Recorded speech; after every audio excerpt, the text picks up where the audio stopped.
Hello, good morning and welcome back po sa ating channel. I know ang tagal ko nang hindi nagvo-vlog dito, but yes, magvo-vlog ako ngayong araw, and kung hindi niyo po ako kilala or nakalimutan niyo na kung sino ako po si Mami Jeline, isang Pinay dito sa Florida, USA, and ako po ay isang working mom during the day sa corporate America and isang online reseller paggabi. And of course, vlogger and whatever else. But anyways, ayun, may ngayon, Wednesday. So, meron akong work. And I will take you today sa aking work and everything else. So, ngayon kailangan kong kailangan ko pakainin yung mga aking mga alaga. So, ayan, introduce ko kayo mamaya. Ayan, may bago kaming pusa. Ang pangalan niya ay si Winter. And isa po siyang Maine Coon na cat. So, yung Maine Coon po ay isa sa mga pinakamalaking breeds, domesticated cat breeds sa buong mundo. So, ayan, 8 months old lang po yan, pero tingnan nyo kung gaano kalaki. Anyway, so pakainin ko muna sila and para makaalis na ako. Kakapark lang natin. Nandito na po ako sa aking office. And ayan, ewan ko kung makikita nyo pa. Siguro hindi. Hold on. Ayan, yung building na yan, dyan po ako nagtatrabaho. And I still have like 10 minutes. Oo gosh, last na upload ko dito siguro mga 3 months ago. Yun. So, aside from the fact na sobrang na busy ako, I was parang hindi ko sure sa content na gusto kong gawin sa channel na to. Kaya parang pinag-iisipan ko muna and nag-experiment ganun. So ngayon talagang nami-miss ko yung mag-vlog na nagtatagalog. Parang I don't know, iba. Tapos siguro kasi naging influence din sa akin na I'm watching a lot of Filipino vloggers. So sabi ko, I'll just, move on, continue what I've started here. And kung meron kayong mga video requests na mga gusto nyong gawan ko ng videos, ano ba yung gusto nyong malaman tungkol sa buhay dito sa Amerika bilang isang Pilipino, or I don't know what else. Ano ba yung pagtatrabaho dito, I don't know.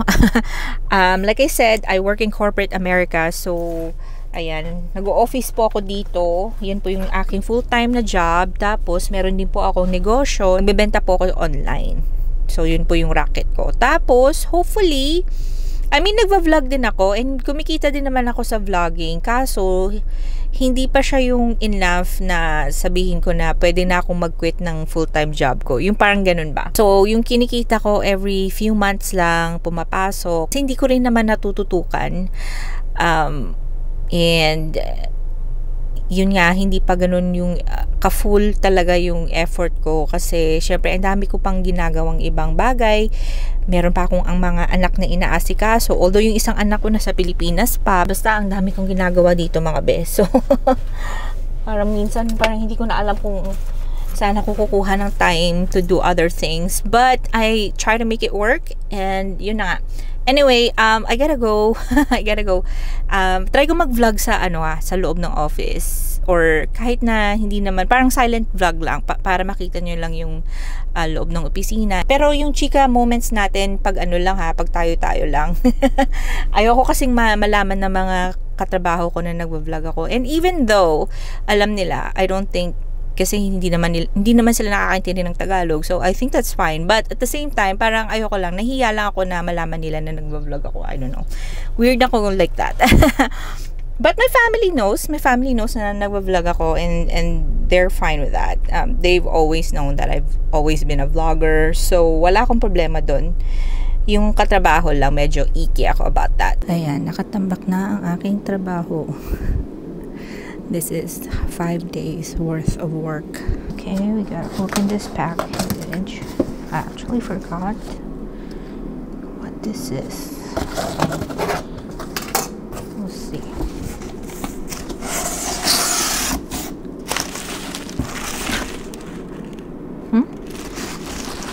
I see. Yeah. I remember.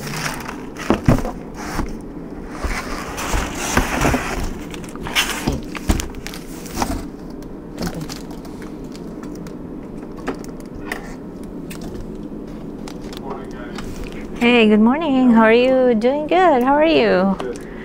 So I've Somewhere. walking around. Yep. Okay. Have a good day. I don't know if you can hear me, but ilang days kasi akong nag-absent. Nag-leave ako. Kasi we went on a cruise. So, ngayon na ako bumalik. Nag-leave ako Thursday last week. And Wednesday na ngayon. Ngayon na ako bumalik. Ano ba to? I forgot what this is. Sino ba nag-order nito? Pero ito, we can use this sa aming business. So, I'll probably keep this. Come on, yeah. And if there's no tomorrow, and you have it here. Alright, guys, we are home.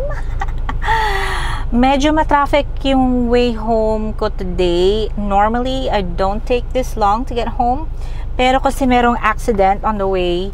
Tapos, so yun, medyo nagka-congestion sa sa daanan or sa road. Daanan talaga. Tama ba yun? Sa road, yan.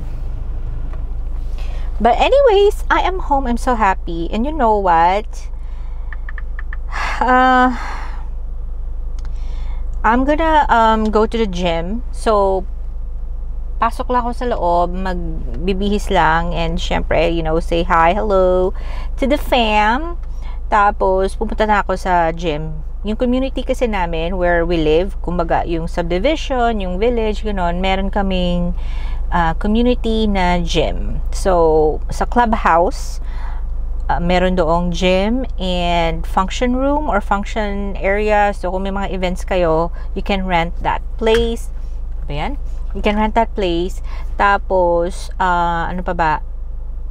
Did I mention swimming pool? Swimming pool, event center or area, and then gym. So yung gym 24 hours yun. So it doesn't matter what time you go, as long as you have the key to the clubhouse, pwede kang pumasok anytime. So ayun, nga pala, we did a cruise, 4-day cruise sa Cozumel, Mexico last week. So umalis kami ng Tampa ng US Thursday of last week. So Wednesday ngayon. So almost a week ago. Oh my gosh. Isn't that crazy? Anyway, so yun, Thursday, Friday, Saturday, and then Sunday. Tapos Monday yung uwi namin dito sa sa Amerika. So Monday nandito na kami.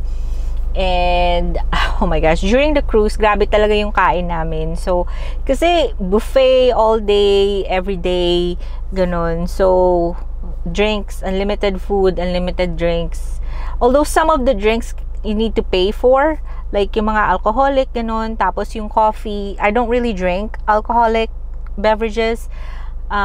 Pero minsan, I do get those drinks na yung non-alcoholic versions lang. Tapos, I was also drinking mga iced coffee, yung mga specialty coffee like cappuccino, or lattes, yung mga ganun. Hindi yun free, you have to pay for those.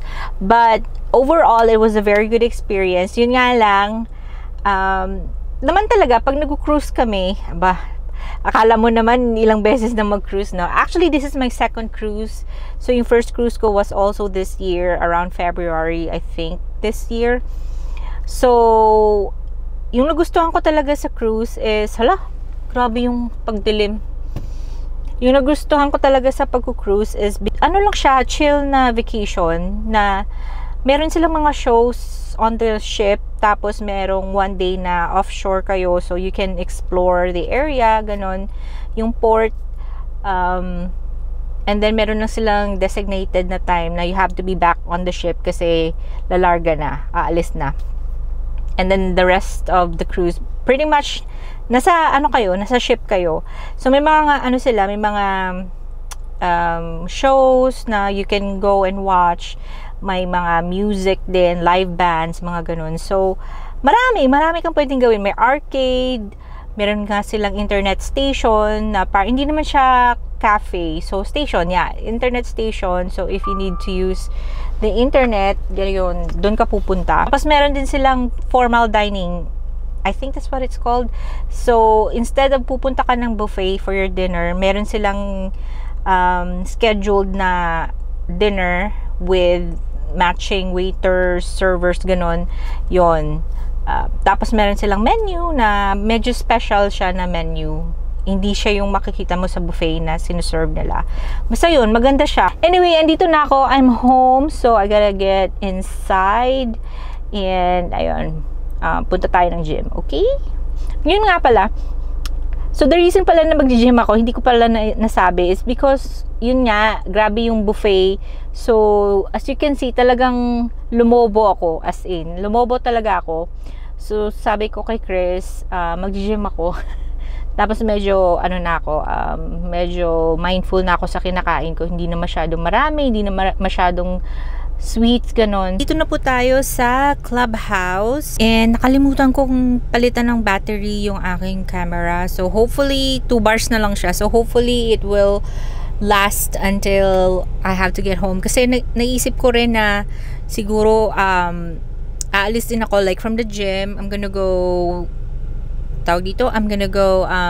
get gas. Pero hindi pa ako sure. Ayan, 1 bar na lang. Anyway, sige. Pasok na tayo.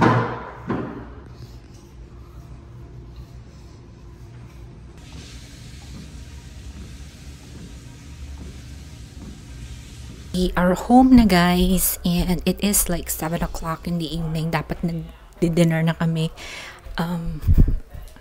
I realized na hindi ko pa pala napakita si Colton sa inyo.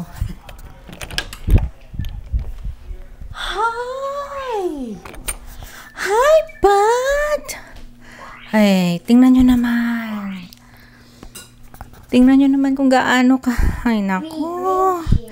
What did you do, Colton? Oh. Hi! Yeah. Hi! What's up? Grabe ang kalat dito, oh. Okay, so hindi ko muna tinodo yung ating pag-gym kasi first day. So ayoko namang mag-sore talaga yung muscles ko kasi baka maging, alam mo na, unpleasant yung ating day tomorrow sa work. Ayoko nang ganun. So medyo, easing through it, kumbaga. So ayun, medyo Tom Jones na rin ako. Alam nyo ba na since yesterday, yung dinner namin is salad lang. So, gulay, gano'n na salad. So, lettuce, tapos, minix siya. Meron lang kaming dressing na nilalagay para may, may flavor, kumbaga. So, today or tonight, ganun pa rin yung ating dinner. Hi! Ganun pa rin yung ating dinner. Para tayo ay healthy. Bawi tayo kasi nung nasa cruise kami, buffet kami ng buffet. Alam mo na, unlimited kain, tapos super unhealthy pa. But, yan. So, I'm ready to eat. Colton is also ready for dinner. Meron lang kaming prepare na chicken for Colton. He also likes the, in fairness he likes the lettuce na salad. Okay, ito na mga be, ang ating salad. Na chop-chop na ni Chris yung lettuce natin. And ito lang yung nalalagay namin. Leftover pa pala kaming toasted coconut caramel chips. So, I'm excited to see kung okay ba siya ilagay sa salad. Tapos, hindi mawawala yung croutons. Favorite namin to. Especially si Colton. Gustong-gusto niya yung croutons. So, cheese and garlic seasoned. Tapos, meron din tayong real bacon pieces. Para meron tayong meat, parang protein, ganun. And more cruncher. Tawag namin dito cruncher eh. Yan, maple glaze, pecan pieces, dates, and apple chips. Tapos, ito, sunflower seeds, kumbaga. Roasted and salted. Ito yung ating dressing. Buttermilk ranch. Ayan. So, ito na yung dinner namin ni Chris. Kumakain din ng konti si Colton, but not too much. Meron na akong pinipare na chicken for him. Yun din yung magiging lunch ko for work tomorrow. Tapos rice lang.